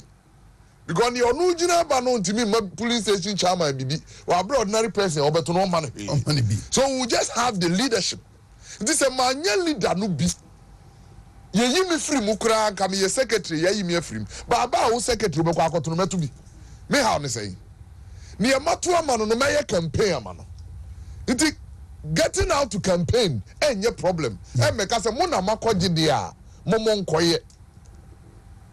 I don't know if you get a scenario. Yeah. Nti near me then say papa say general secretary ni ya adwene. Unfortunately for us, there any next cycle of elections I be kono. You be these internal ones before. Yeah. But before internal ones no be bano, we have to do a conference. Maybe yetimi detach yen constitution. Already your constitutional amendments be ananka ya yentumi ya subcommittee and current majority leader ne dano immediately. I know say a proposal 3 different proposals by but baby a free buy no were not as strong for the lobbying send the free papa that make us say money aji na masori man say every one ne ho. He has the capacity to convince because he dean of regional chairman to convince the 15 other colleagues. And I know say every abano probability say 90% of the colleagues in the better say no high. Probability says 90% no tiasia ebe move to the next group of secretaries high. Now confirm to all the groups accepting the kind bra niema be brave wo ho changes be a banner and send reflect after 2000 and before 2008 not primaries only polling station chairman and that polling station chairman for parliamentary primaries, presidential primaries, 4 constituency executives out of then 11 plus 6 others chairman ne dia ni mu selected chairman constituency chairman ne dia ni mu selected 6 na any executive no am any executive ni deputies o. Now the only deputy were elected position assistant secretary organizer and ko oni deputy woman organizer and ko oni deputy ni Nasara ni communication director ni research and elections officer. Now the only appointment I had to about we are a financial secretary. Financial secretary. And the na ye na amra say appoint financial secretary. Tini to about 9. They appointed financial secretary and co-opted one. And I acquired amendment in 2010. I am saying this offhead because my name is all the way back because Honorable Boachiche Matejako. Year 2008, Onuna party no taxi no through the then flag bearers office are not only these amendments. Did they bonga hafu or shed that talk airspace in media stations? Now, mommy, copy of the booklet to explain to MPP people to accept it. I see. He brought for every district then. Station D O Hobia. Yeah, Papa na no ade ye jano kwan former Brown for regional chairman. He joined me from Brekum.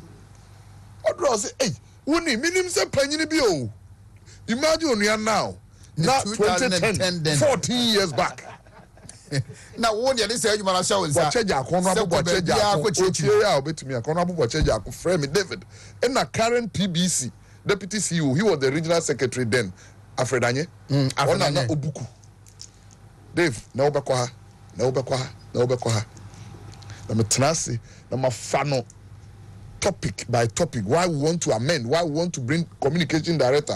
Why we want to bring research and elections? Why we want to expand? Say now all the 4 other executives, secretary, woman organizer, youth organizer, and the chairman ebeto abano, and your chairman go. And you call yes amendment. No, it's high time. Say, a dear way advocacy no starting at check. But near many a genene say, Nipa o dear ni munedi proposal naba, chairman Wontumi. I can be rest assured in my confinement, say, we will get a result. Because proposal we know, ye mubi no better nechia wherever we have to push it. But be say a church many party as say party no dachi. And then the chairman Wontumi di abano. Because say twice ye I'm telling you, after next election cycles, MPP may get branches, different movements from our party. That's what I'm seeing. Because nano nipo bebre aye conscious to say about to be a internal skasem. Yeah. Nipa aspire to be a polling station executive, not to work for the party, but to get something, which is substantial. Yeah, primaries. Yeah. There are candidates who won, the money they spent, the kind of lifestyle, and they are not living up to 30% of the lifestyle and that kind of worldliness. And show in our primaries. Who suffers? The party. Nah, let's imagine. It's like what baby deceive you. Me free Bantaman.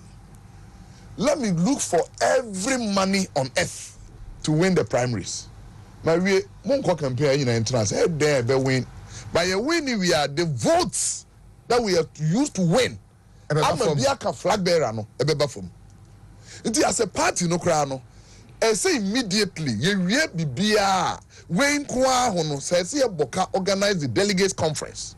Na eja accept him going forward from January 2025. MPP ni bia un say there bibia me kra manye polling station executive enkawe every next election you meant to be. Yeah. The must even advocacy way and you're part of your current campaign. Now you be no more. Say you me free mukura, mapim. Monfa every china ko yen nyina ko. No funny hu nhemu bi ebeboayen. Nti sane papa kan mesre no say mo man nka hanko a. Omfrase ma ye ni di ho nkomo sane be ya ebekọ fam. This is not your next national council. Obepe special dispensation within at AOB. Ono die minim so obetumi ayo. Go back catch us the national council. Obi anyone need one minutes MPP national council be change ama Wontumi. Nobody. No matter your level of education, your level of English, everything. National council obi anyone need be mo ase no. Every issue owombi. Every other candidate because obe catch us the heart. I am coming from the heart. Ma menka akoma no party na akoma asem kire wo. This is what the aba say ekoto book green a. Ma menka say ne akoma no pe no. To on the every issue. And to Mr. Papa say, ye next national council be a AOB nim kura on my ye nyina beta na chi ye de AOB babam. Ye nye suggestion way ni enfrase ye ni di ho nkomo ma ne nkofam kura nsa na yato aba. So imagine say na nka ye be kwa ejusi. Na executive say you omu free mu no nyina nim say from next year kura no position na me pre no enka we bi it's just a leadership position. But the juma no de nyina na ye. About we nyina na ye to. Bibia nyina na ye. Di me nya hwe kura. Ni ye nyina ye beka boma yi obi a osombo osefata. Riade ba ko a ebu party abam party members ne say wo be sompa after at this age. I've served this party for 28 years at this age. The only part I was not visible in MPP year 92 to 96. 96 I was part, but 92, 93, 94, 95, 96 campaign I was part. The picture be better on that probation now best rough. 96. but nay mini capre the about to okra bana me be kobia misro including I almost lost my regional secretariatship because of finances. The just elections. No, near immediately has to say regional secretary. Let me nick up 1 CD. 10 days to the election, not mean call a single constituency. Only have them with me yes. Because Papa and Namani done so no pressure and amount for their beginners. I said, I'm catch only 10 days to elections. Almost shall be me upon a issue article. Which I want to me penny for a minimum mama miska. I'm a semi microphone permit to me call down, cramming for respect, cram mom, we do about the trauma. So one big man called me. What is happening? Man will be. Papa, the reality is a 1 city Grammy. I'm never call election way. I said, bruh, at least starting with bear 3 constituencies. Now, man, for who say what's him. 10 days to the election. 10 days to elections. So let's imagine, say public in Beto, and then you'll be there and what? You'll be relaxed. Obey ye, Jumano. Today, you only pay bre. Send them inside Juma. Why ye? Until we change our laws. The best person, but so I want to mean Pida. Debbie. But one day be a bebano, a richest person beba. But don't want to be any enemy. Near Nimuno, near one Nimuye, near one Nimye how. Dear Mayor near Beto. No one where the annual Tino. Okwa na on found one to mean and be abu. Timesre, near Papa dear bay, and what didn't be a yet the better nechi. Nachama won't to me agenda way abamuno. Unia, maybe Michelle was 100% committed. President say, Nachija. I will link it with Niama be and then Kamia me bay. Unia wo, Sauti. Baby, I will raise the level of Wontumi morning show. Edu. Now, what if you just leave? Would you cry? Yes, would you leave? Keke. Not 1 hour. Wohe. Nani power better na wakunyamuno. 1, appearance in ye. 2, asema can be NCC so. Or can we? No be after odabi. Ni okay yes anetie. Say netie. Gradually, what be say? Usho no. Or de bafum. Obia odo o my Ghana. Now why you Jumadin? Now be for the records of the former president. Atienin someone ne. Ube who say he doesn't deserve to be a president again. 1, no principle, inconsistencies. The say na yeka na match will be actual. And unfortunately, nipa wasi akofa no dia kan ho no kra dia besa asem. Say. The records of Professor Nanaji Opoku-Agyeman. Let yen set a caveat to be said. You need how to discuss a ma and how to discuss a mema. But we are incompetent in terms of governance. Incompetent. But we are corrupt. Corrupt. Do you mean that's where you banned who discuss and say that be? Do you mean can it's not about her personality. Good. It's about the words. Juma or Bayama. Or also by what I am here. The SSA yet equal scale. And unfortunately for us as a country, leader na the kind of site here and say all the 3 areas nation including Bakua obey mess education, health, gender. No, so what the amano. Ne records in education, oria?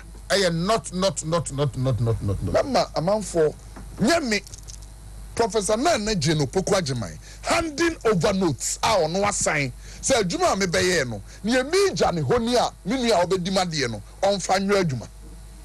From the notes areho. Niema on Education Ministry. Yes. Handing over notes. The then minister said that a press conference on it. Now we were expecting some come on because that be just an womb. The work kind of work out. The sinna ye ka say. The only thing about and say why ba I don't know about some talking. Bow handle ministry. This one your ministry no say na be di hon komo. Me say the woman wants to appear. Me ye ba time. Enti me wa bada ye. Ma mo meka me ho. Na yenhwem mabunu wa akire yenhwe oman no da ache na niam. Da bi ba time a wa huru fie yo. Yemfa fie nya no bio. This is a president kase. Oslo Manachi. Me say Akufo-Addo will go down as one of the best presidents after he has left. Ohene Kasidia Sunday Chema Wontumi video na mama no atwa say wisdom. Good. You have the message in Becho. Me say Uja wechi amobi. Wow. There is yanti away first. You can't build the caveat way. There is no precedent in the history of Ghana, including Nkrumah. Amra wotia konwa so no. Oman no yi na ye. Na no na mama rehemu say few years to come, just after 4 years, the next president obeba no first term atwam no. Ho na Ghana fo be hu mampanyi efre na Dodanko Akufo-Addo. Book we kura me here. History of Ghana. Ghana bang prove ama schools say yensua by FK Boa. Book we actually say by 1966 aye ku wo Ghana no. Na secondary school students in 42,117. Book we mu. The whole Ghana 42,917. Na secondary school say all Ghana in 105. Na school say was slim enru 10. Na entire secondary school for it was slim enru 3,000. Nti ade de bon Nkrumah baso President Nkrumah be free education. No mundu 3,000. Nipa 3,000. Na new Prempeh College students. And they bon Nkrumah baso no. No free education be Akufo-Addo is feeding now. Ye kasa nei nkwada e what TVET and secondary school together 1.4 million. Ghana will recognize Akufo-Addo in future. Me say now no me catch you say no president in the history of Ghana. And I say me back now see me did 80 and me did 19 years as Rawlings or me did way I will see 25 district hospitals. No president. But Akufo-Addo agenda 111 kwa district hospitals they will be 103 now. 103 after inclusion of Nkransa and Karaga. 103. And no year near band agenda 111 near now started that. Na enka agenda COVID in my no MI. Now on the Mitchell said 64 newly initiated projects no. Na move 25 year district hospitals. And some are bigger than regional hospitals. Confanoche 550 maternity bed na ekoso hono. Are bigger than this regional hospital yes in Upper West now. Are bigger than the Sewua regional hospital for Ashanti region. Are bigger than the regional hospital or Western region. Are bigger than the regional hospital President Rawlings seen wo Cape Coast. Are bigger than regional hospital Rawlings seen wo Ho. Are bigger than regional hospital Rawlings seen wo Sunyani. One Akufo ni BVA. Just one block el Confanoche. The Akufo-Addo one day you be huni. But why send him shishino? Obia was say Ghana must not introduce free SHS on the whimsical promises of a desperate politician. Is today telling us or best extend free SHS to private school. The principal is saying John Mahama. The same person, don't forget. Eka try and say what the free tablets are textbooks also Ebema schools from basic JHS to secondary school. And now Akufo-Addo the tablet no my secondary school from Kwa or say a unwise decision. Yeah, they paba. The more promise here was it principled? Two, this same person catch and say allowances in man kwada and school do a quota system to a criminal crowd do ako. President Akufo-Addo restore allowances and Koranu ko school no, and now see he will make the status quo remain. Obetu allowances no. The principle ben odi twam. On one kasa wonim de opene de opeso ye. This same person. Ameba many can manya de ho aba no de. Ano pay na me trotro bi. Aba NDC manifesto no what me did eno aba ha. President John Dramani Mahama launched a campaign to seek for flag bearership. Or say, President Akufo-Addo the niyama bi aba abeji tumi every district assembly for her, which is the IPEPs, the development authorities, Coastal, Middle Belt, Northern, 3. But in their NDC 2016 manifesto, so Kunima, now our promise is say development authorities obeti mako 5. Yeah, created 3 now. 3 now or say or criticizing or promising 5. Or promising 5 page 37, 38 of NDC 2016 manifesto. Bibiana me dia chro. Page 36 and 37. Development Authority, yes. First. Esatwa Savannah Accelerated Development Authority. They are created. No, can say SADC's mandate covered the accelerated development of the northern region, upper east, upper west region, part of northern Brongahafo region, and part of northern Volta region. The following initiatives already rolled out by SADA will continue to support the creation of more jobs. Then, because SADA is Jumano, what again? Western Corridor Development Authority. Mandate will cover the accelerated development of the central and the western regions in areas where the two regions have comparative advantage. 2. Eastern Corridor Development Authority. Mandate will cover the Volta region and eastern region, excluding the Afram Plains. It will fast-track the rapid economic transformation and development of these regions for sustainable job creation. 3. Forest Belt Development Authority. Mandate will cover the Ashanti region, Brongahafo region, and the Afram Plains. That is now today the Middle Belt. Middle Belt. Coastal Plains Development Authority, only for Greater Accra. Mandate will cover the capital city, Greater Accra, and its environs, including Ada, Ningo, and Pram. This was his idea, sir. So these 5 development authorities. 5 development authorities. No, I'm a Ghana. And also 3 development authorities now. Nanado are creating. No, I just because Ghana probably any manifesto num, and even how many intellectuals within the MPP will take time to go and read his manifestos. Me say I read NDC manifesto for 2008 morning now. Me candidate bia me da ho every day. Manya new issues I be we 2008 manifesto Professor Amos de no ni. Your mama dia wo de ba power 2012 ni. Ansa na ne 2020 manifesto na ankasa we. Or the Professor Nana Jo Pukwajiman. So offer areas now we near more kasa obeyo. Now when you are buying you, how can he be say? Your mama promised, Unia, say, what the tablets, Ebema students, page 15 of the same manifesto. Now no page 15, also Ebema school for tablets. Now Omodi Sunyadi. Now dum started say on my secondary school for tablets say misplaced priority. Pilot the use of electronic textbooks, e-books using tablets under secondary basic education. Primary and junior high school education. To one of the tablets no crano, what they call JHS level. Now the free SHS we say a misplaced priority. Now another one on health. Now no me catch there so by misplaced priority be good. Person health page 64 no cast or better district hospitals in all districts ebini. But now the agenda 111 say it's an unwise decision. Say aban be so hospital bebre na bi wo swamia adentra wo sibi okwada so anase se confirm no che wo ha den ti na say swaminya hospital we mu nyina wo ho.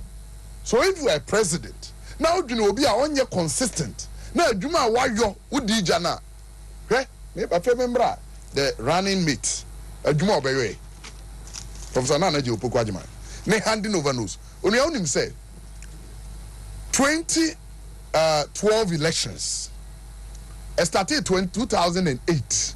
But 2008 and another promise free SHS no. Now problem is free health insurance, one-time premium. Yeah. But from 2012, your mama take you over and also buy education. No can say it will be difficult to make education free. Because I might be a tribe or Kenya munina anye ye. It say Ghana bi. But you only say feasible. They say obesity 200 senior highs. 200 in the manifesto. Sir, major campaign promise against MPP's free senior high no. Upwinning power no the share. Professor Nana Je Opokwajiman sir as Minister of Education to deliver. Omu deliver 14.5%. 200 senior high no. Omu konomasi 29. Nyame. They are all handing over news. And this is report from Get Fund. Get Fund report to me. Community SHS project, e-blocks. Get Fund. Me read the Jeff Preamble. A total of 60 out of 101 community senior high school E-blocks have been completed. 29 were completed as at the end of 2016, while the remaining 31 were completed between 2017 and 2022. 31. When you saw no Diana, no yeah no. Ojaka 900 million Ghana cedis, 9 trillion. Tetiskano. Nanado abayin abitua. I'll prove it to you here. The ministry Nanado abayin abitua 900 million Ghana cedis. 100 million Ghana cedis be 1 trillion. Tetiskano. The ministry with financial clearance from the GET Fund ratified and re-awarded 20 community senior high projects that were at advanced stages of completion. Work is currently ongoing at these sites. An additional 50 E-blocks have been earmarked for resumption of works pending funding allocation by the GET Fund this year. From 1 to 29. Nanado dia wabe 1 to 31. You bet me a book rono. Ni a chebe bi kura esi ni nyina GET Fund provided. Eni. But yankoso. Urebeho. Professor Nana Jopoko my notes. I no hand over. Progressive free senior high. Day students now buying tia almost school fees just 39 cedis more mono. 39 cedis. Omo kono. Omo jet debt of 30 million, 300 billion. Now no Poko handing over notes to Napo. Me say, ewaha. Napo press conference nini. Wow, pese unye bi kan bia. Nko Google government clears chunk of education sector debt. Google well binya. And now we inherited huge debt at education ministry from now Opoko Ajima Mati Opoko Prempe. The obe Google bia no benya details. Binya. The press conference nini. Me say 30,120,000 Ghana cedis. And Ojan was just progressive free. School form, school fees, yeah, just 39 Ghana. Now we say Kufu adu tu akwara ba school fees over 1,000 Ghana. Nti wo na wo je chira ma obi saa. Obi a won tu school fees akwara ba 39 Ghana. We dimentia. Now we beja ne otu akwara ba over 1,000 Ghana. How will you feel? What is the future of free SHS that will be handed over if Mahama was to win elections, which God will forbid? Because nyame do Ghana NC. Get fund o. Omo konaka. Yes, school dance says unit wa.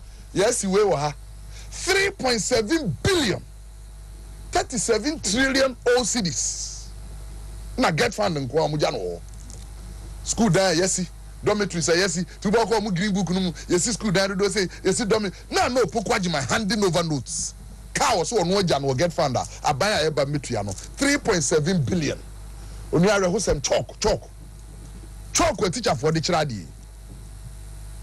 Now no Pokwajima say chalk wa na wato.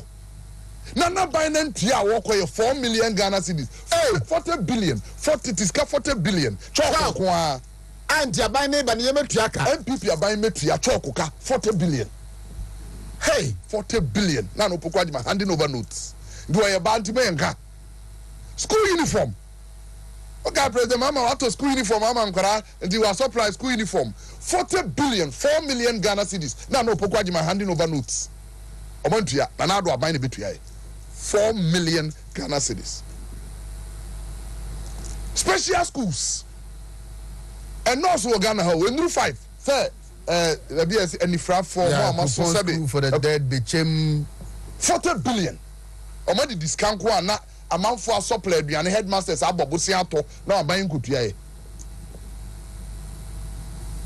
Me see what utie bia just Google. Me must say am headlines no bio. Details no. E-blocks 900 million. And now contractors are here. This certificates are buying into ya. Now no Pokwajima Chro say Nanado are buying ebano emetua. Kairo Husem capitation grant under Professor Nana Pokwajima, a female or woman minister of education. And the Yesika yedi hwem kwada sabi yesu Ghana kura ngumesua from kindergarten ekosi JHS. Oniara who made the say 4 years of Professor Nana Pokwajima as Minister of Education. Yamfa 1 peso akura to capitation grant so. Now no me say President Kufuor hand the over. Na Ghana capitation grant here 3 cedis and at 30,000. 2010 na Prof Mills increasing by 50%. Echo 4 cedi 50 pesos. 4 years of John Mahama and now no Pokwajima the Ministry of Education. Oman for 1 peso akra nka ho. But no kura na esa 4 cedi 50 pesos no. Omo ko no omo de ka 9 million Ghana cedis. 39 billion. Professor Nano Pokwajima handing over notes. And now ye ka say. Now do increase the capitation grant from 4 cedis 50 pesos to 11 cedis. No, be I want to be into 4 cedis 50 pesos. What the 11 cedis in Beshanen sa? William Winshisho. I don't know if you get the drift. So yeah, the Danko Akufu Adwa. William Ghana from requirement ya 4 cedis 50 pesos. No, just 90 billion debt. Now we increase it 11 cedis and quadano number so akosoro. Onia exercise books. Buying Thomas schools. Exercise books. Omuja 14 million Ghana cedis debt, 140 billion. Now Pokwajima handing over news, 14 million Ghana cedis. Exercise books. Hey, okay, I saw Omo Bekono. Omo election year 2016. Omo che yellow seater buses be na 33 seater. Schools, yellow buses be. Omuja $18 million. Yes, it is so. Yellow buses na your mama abreso. Omo chairman schools no, secondary schools no. $18 million. Ana John Mahama say osade education. Na na Pokwajima. We am mampanyi na ubeja achire ama na we am nhyew. Those days, na TVET and free school no ho. Tu ameka cho say samre no kura na. Omo de sa aka na, omo ntimentu ya 300 billion no. Now for only day students. Yeah. Our school fees near 39 Ghana and new 40 cities. But now free SHS. Some next Ghana school in 800,000. Not day for every 400,000. And I want to be into ya. And now Ghana students are 1.4 million. Borders in Kwabro 800 million. The borders no terminal fees. Net. What the BBR can want is almost 1,000. Day students, what the BBR can want 200. Now 39 went to 200 for 600,000 students. We bet me to almost 1,000 for 800,000 students. We am best show say free SHS are wabe frasie and feel suni and from university level 400. Embassy secondary school level 100 first year. 7 years ring na free SHS products. Do the Nkurawe beja papa we ya. Now when the number the HDA will better almost to say nice say you signed the almost how will you feel? On your textbooks Omuja $17 million. Textbooks are now matter 2 months and this for and they supply textbooks do say Yama buses Nanado came to pay for them. Not say can handing over notes Ministry of Education to this government. This same woman and the supervising the cancellation of allowance to the poor. Me, man, go training college because I'm to go invest straight to. Because Hona Nami wo GDA said that because me go training college, I'm prepared by retirement. Tonight I had to choose that pathway. That's how come I ended up at Wesley College. I was SRC president there. To me, how are you from? And son, I'm go university no. Now I'm financing me home. Because me study leave ne kwe. Inti say ye mu bi no kasa, ye kasa passionately because him ni aban that your mama de be ye Ghana mabunu abura obedi omo. Tell me the can catch us say oh. Hey, adia ba ko this document there I always raise my hand to God say me the nyame say I'm the only person who has it. We vice chancellor say we Ghana but we could need it together. But I have the full complement together. Only had to wait to him. Maybe be near him. So you can end this for challenge here. This was Mra your mama introduced say school students at secondary school go to your light bill and university. Summary of electricity bills for selected universities. Yes. Win him. I mean kakra. NDC are buying 2014. Omo year budget preparation guide. No, I'm sending letters to all MDAs. Say every 2014, oh, your budget factor light bill. Now buying to your light bill. Then Ministry of Finance wrote to vice chancellors. So Mumfra CNG school for light bill. Now buying to be into your light bill due. Until first letter no. Written by 17th March 2014. And now buying Trokoma MDAs. Headline no. Payment of utility bills. Until 31st January 2014. Means one when 21st January, Managing Director, Electricity Company of Ghana. Yeah. Patrick Nomo Nesanye, Acting Director of Budget for Minister. Yes. Patrick Nomo, one. Was say, payment of utility bills by MDAs, heading, no, as contained in the 2012 to 2014 budget guidelines.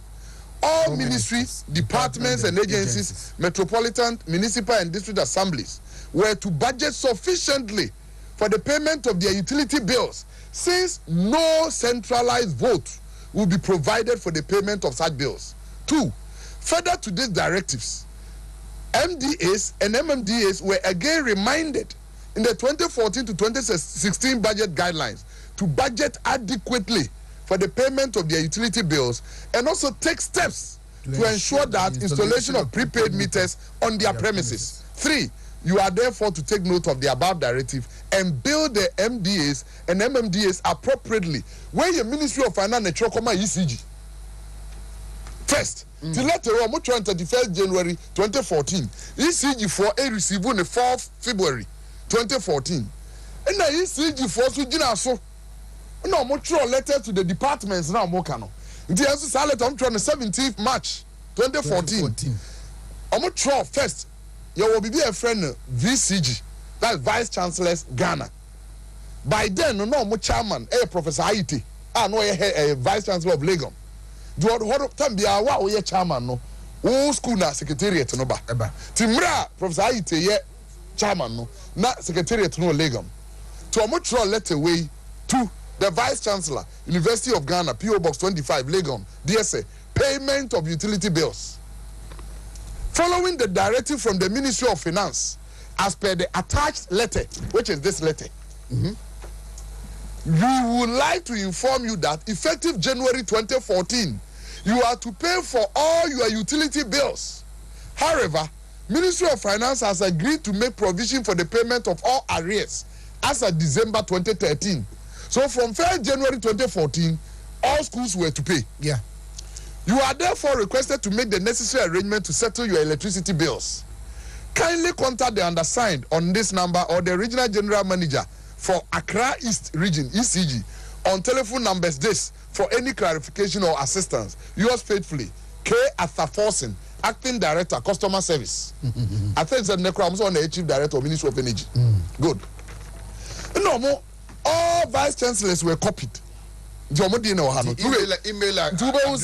Charles Edu Kojo or forever@yahoo.com. No about reply to Charles Edu Saadi Vice Chancellor Bia de Oho. So who UCC who campus or baby Nina and now near bills no. Actually the bills no ni. Ubia Bon said bills no. Yeah. The answer of the time or mutual letter no. Now University of Cape Coast main campus. Bill na Abba for January. I see it 244,066 Ghana cedis, 53 pesos. Head number 3. Yeah. Nyedika University of Ghana. No, muka 1,092,842.71.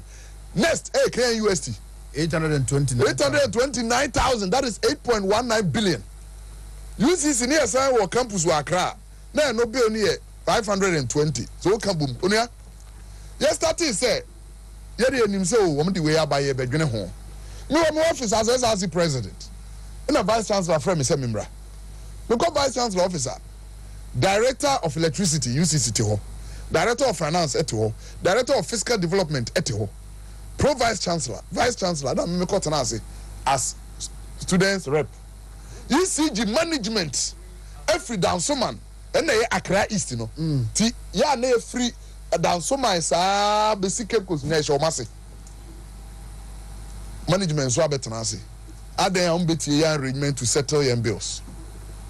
Okay, the vice chancellor can say you are the student leader, So you have to give us the structure. Modi betua. To the structure, no say your students are eba lectures, but omoti hostels, high private. And your students are halls.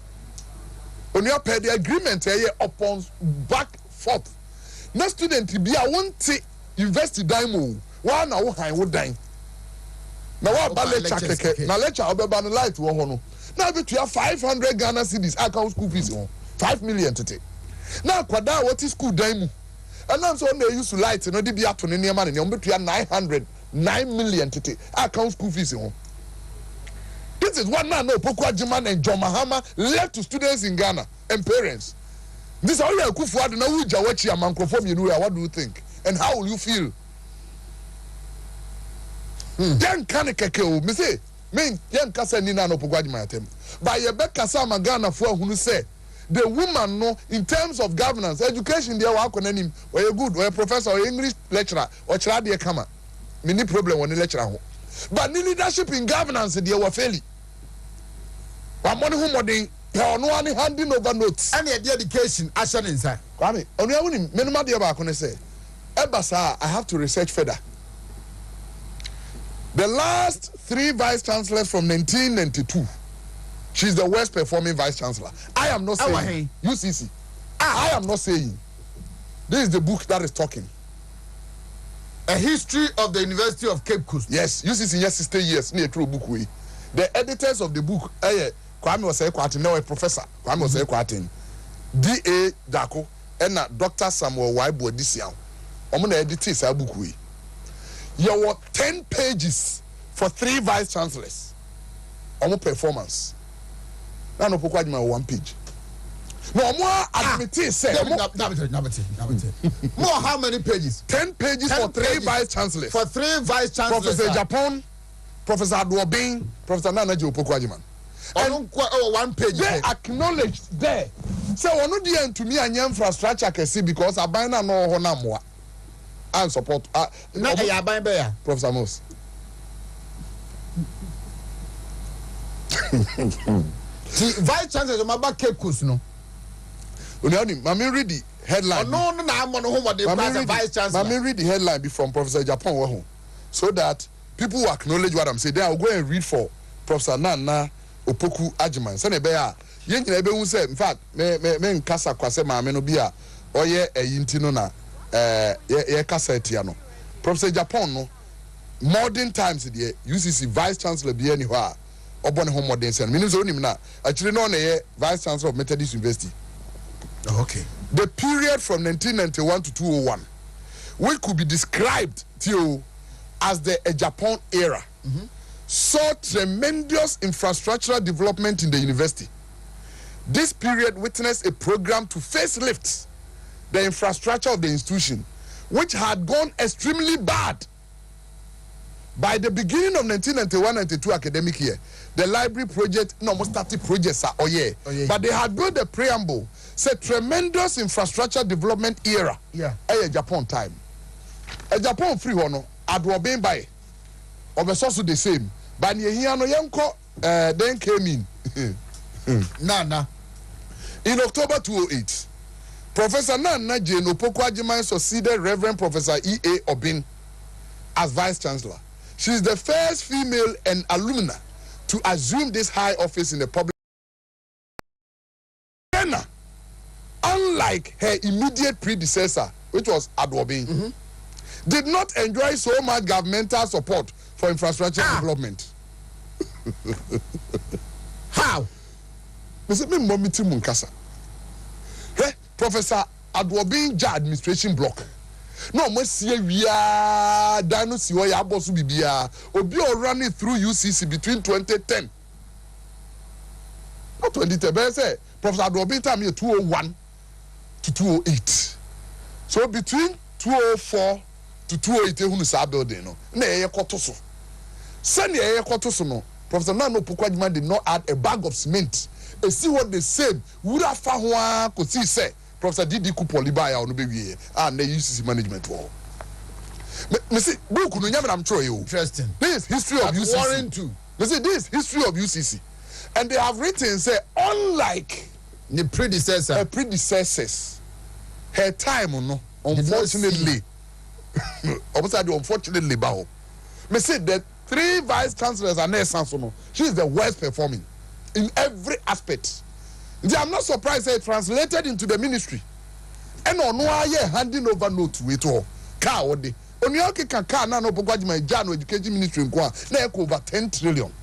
Is it 10 cra? Now you blossom Kwa 9 trillion, so why 10? Almost 30. Because you brought not even buses in Kwa na almost 10 trillion. So she did this. Now the catch them and say, oh, side education. How much Ghana for him say, overside education, Ashen and Sa. It is a Obia Utie and separate. Now, Adudanko Kufuado Kase, Osro. So Bejanechi Amajo Mahama. Yet, Utunamu.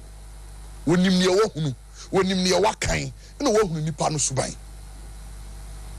The person who promised, say, near Yakanino, or from manifesto now. The mama promises, say, after Biara Beto capitation grant, go say, Onimsa Ghana price is changing. But 4 years, one to Muda. It's in the manifesto. Mrs. School feeding recent. John Mahama na no Pokwajiman's record. Aye West since school feeding by. David mama nwa ho mekakra na Ajiman Emrem cousin. Professor Nana Opokwajiman ene handle education, health and agenda. However,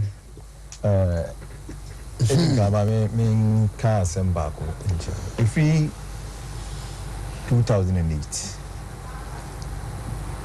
the NDC for a try so Umbayina, I say Umbefa will be at Namache up to Dr. Baumia.